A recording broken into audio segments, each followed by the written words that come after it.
Hi everybody, good buddy Keo here. I'm not really used to this.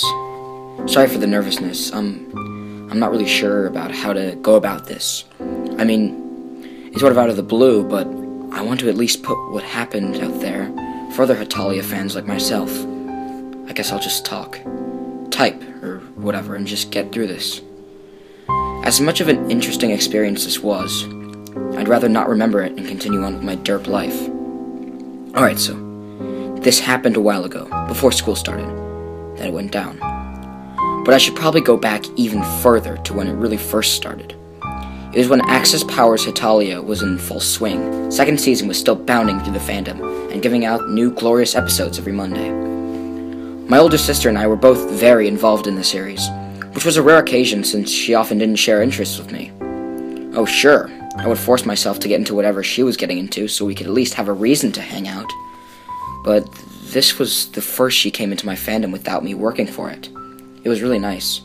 Considering it was still unknown in our small town, it was even nicer to just have someone to relate to. She and I cosplayed it together, watched episodes together, got merchandise together, you know, the whole kit caboodle. Though she was always able to get more stuff than I, was because she actually had a job. At some point, she actually bought a bootleg DVD of Hetalia so she could watch it any time. A picture of which I provided here thanks to my mother lending me her camera for a second before she had it sold the next week. Of course, all the episodes just being ripped from the internet sites that had them subbed.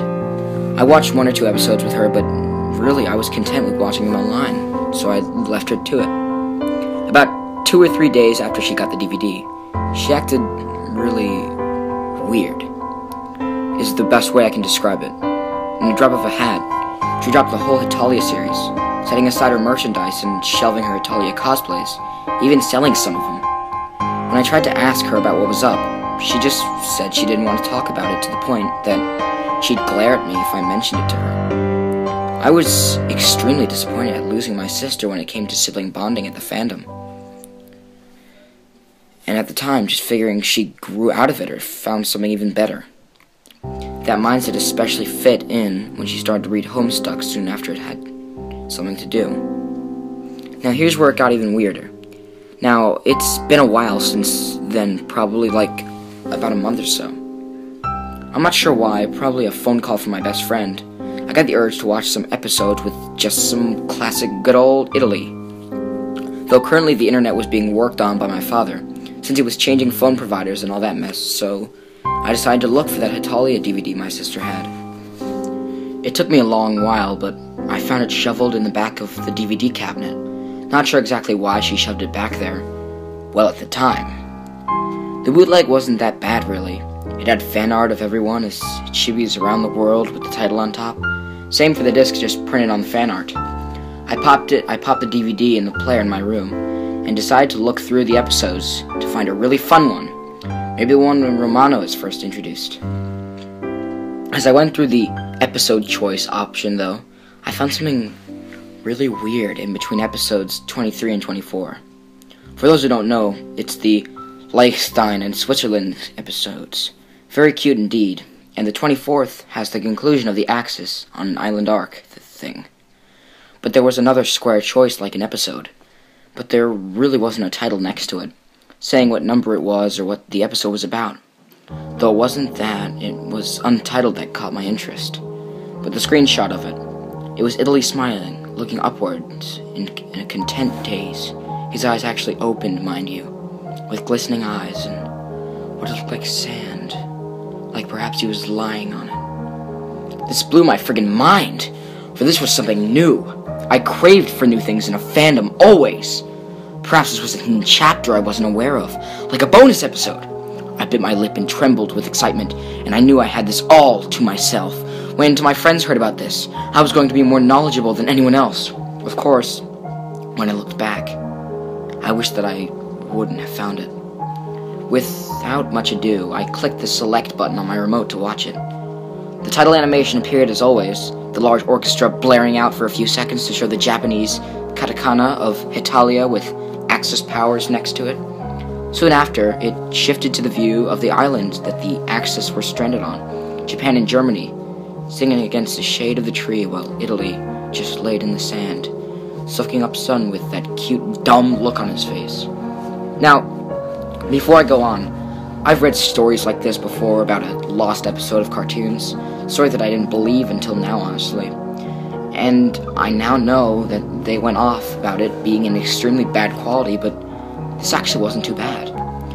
Sure, it wasn't the best quality, but it was still pixelated from being ripped off a site, then burned onto a disc, but it was okay.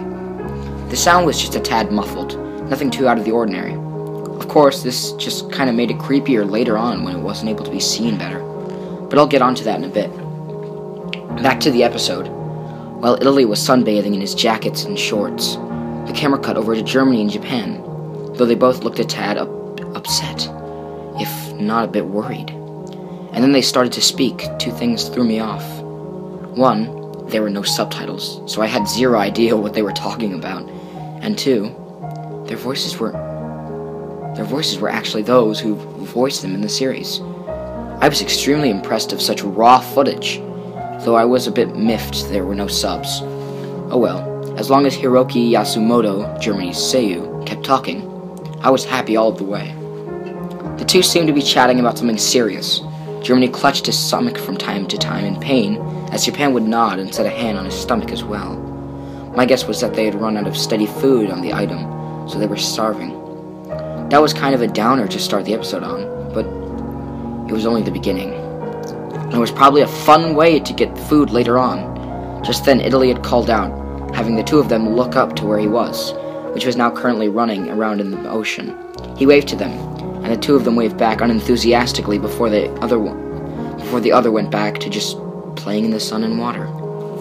I didn't notice this until then, but the only thing playing in the background of this was the ocean's waves.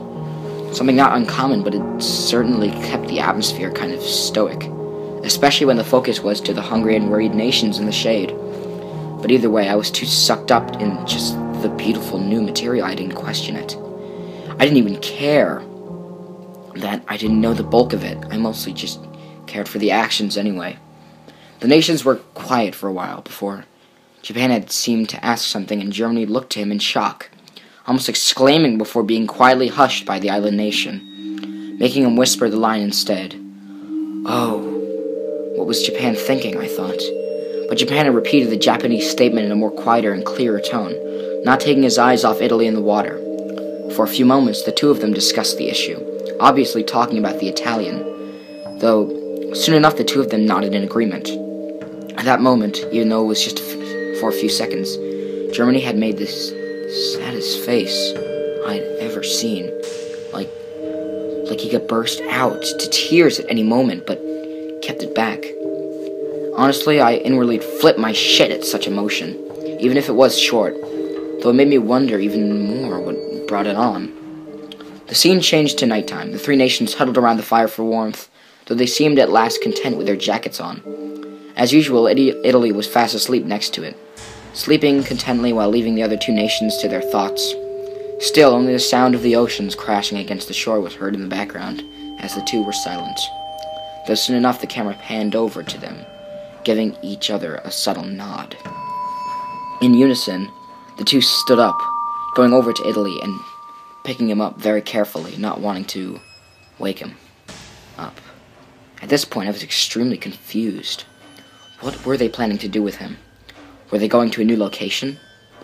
Quietly, they shuffled the sleeping nation over to the ocean and carefully set him in face down, Japan setting his hands over the other's head so to keep it still below the water's surface. It didn't take long until Italy began to thrash around, bubbles popping furiously on the water next to his head, only having Japan press down harder while Germany was looking away with his eyes closed and lip being bitten onto hard.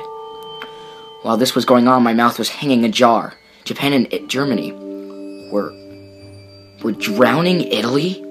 Why? As I just watched this insanity, I recognized the words "Gominasai, Hetalia," coming from Japan. Sorry, Italy. What the hell? After 15 seconds later, which felt like almost forever of watching the poor nation, Italy's limbs fell with a plop in the water, the bubbles ceasing to rise anymore. The deed was done. But why? Japan and Germany picked up the waterlogged Italy and brought him back to shore, placing him down next to the fire, while Germany sat aside, just staring at the fire as if contemplating what they just did. Japan unsheathed his sword and kneeled down next to the corpse, taking off his own jacket and setting it aside. With one more look to the blonde before it backed down, Japan took a deep breath before making an incision from the base of his neck all the way down to his belly button, cutting it a bit more so he was able to flip the skin back to reveal the bloody organs of the once living nation. At this, I had to pause the episode, feeling quite lightheaded at this. I just couldn't believe what I was seeing. I mean, I read and look at gory Hetalia stuff, but seeing it down in Studio Dean's style and done in official voices, or if it's fake, a really good artist and very good sound-alikes, it was just too surreal for me. And while I had the TV paused, I had a good chance to look at Italy's insides. God, that sounds so weird as I type this. They just look so real. Not that they were hypercam, but as if the artist had stared at the inside anatomy of a person for hours, drawing every little curve to make it realistic. I wanted to stop watching. I wanted to turn it off and abandon that TV with the DVD inside, but I was already too far in it. I had seen this through to the end. I had to see this through to the end. It would haunt me for the rest of my life if I stopped here. After taking a short breather and drinking some water, I pressed play on my remote to resume the madness. Instantly, I was greeted by a slurp sound of Japan sliding his hand into Italy's body and pulling out one of the organs out of place, it looking like the liver. With it so detailed, it was hard not to mistake the organ. Japan sighed as he cut off the connecting strand with his sword and set the mess of an organ onto the others, discarded the jacket before going back in and setting aside a kidney, both of them. While Japan searched around, Germany reached over to some sharpened sticks he seemed to have gathered earlier and penetrated the sharp end through each organ that Japan had laid out. With a saddened sigh, he set the organ kebabs on a range on the fire so it could get cooked, which I didn't know how that was even possible. Once more, after a seemingly long period of time, Germany pulled the now cooked liver from the fire while handing Japan, who accepted it with his arms still blood-smeared, a kidney. Both of them were in silence before Japan murmured, "Itadakimasu," and both took a large bite from it. Ugh. It still makes me feel weird when I think about seeing that scene, but the lightheadedness faded as I heard something that made me gasp. "Doitsu? Nihon?" The both of them turned in shock, the camera panning over to show that Italy was awake.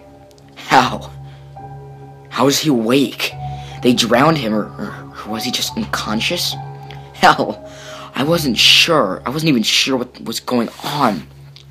And it seemed like the other two had no idea either. Germany and Japan tried to explain themselves, but Italy began to grow more panicked, slowly getting what was happening, and he began to scream in pain, fear, sadness. I couldn't even pinpoint what emotions were there. But it was just so weird to hear him like that. It almost sounded like the man voicing him was in a large amount of pain himself. Germany and Japan went over him, trying to get him to be quiet. Though, after the large confusion of everyone yelling at once, Germany was the one to finally scream for everyone to be quiet, shaking Italy to try and make him quiet, resulting to just tugging the curl to make him stop momentarily. At this point, when I should have laughed, I was practically at the point of tears. Germany talked, trying to appear strong and try to explain their situation.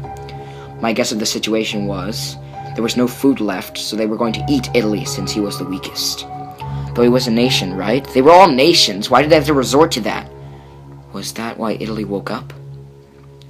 Soon enough, Italy gave an understanding nod, whimpering in pain and fear as well. He sputtered out something, pausing at a point to cough, blood drooling down his chin. Now it was Japan's turn to talk, seeming to try to comfort him in a soothing tone. And after a small speech, Italy nodded once more before looking down, seeing that Germany was gripping his hand tightly. With another nod from the German and Japanese nation, Japan went back over and scooped his hand into a now somewhat functioning body, pulling and cutting out his spleen and setting it aside. Italy almost screamed, reduced to a sort of mixture of whimpering and sobbing, The camera cut to a view of his and Germany's hand, becoming more constricted against each other. The shot panned up to the frowning Germany, who once glanced at Japan's work before speaking again, calling Italy's attention. He spoke for a bit, trying to smile, and soon Italy smiled back at him, for once in the series actually opening his eyes to reveal their golden honey color, and called him the familiar word he used to call him, Captain. Then there was a time skip, and soon a large portion of organs was lying on Italy's jacket. Things I could recognize being intestines, pancreas, bladder, practically everything but the brain, lungs, and heart.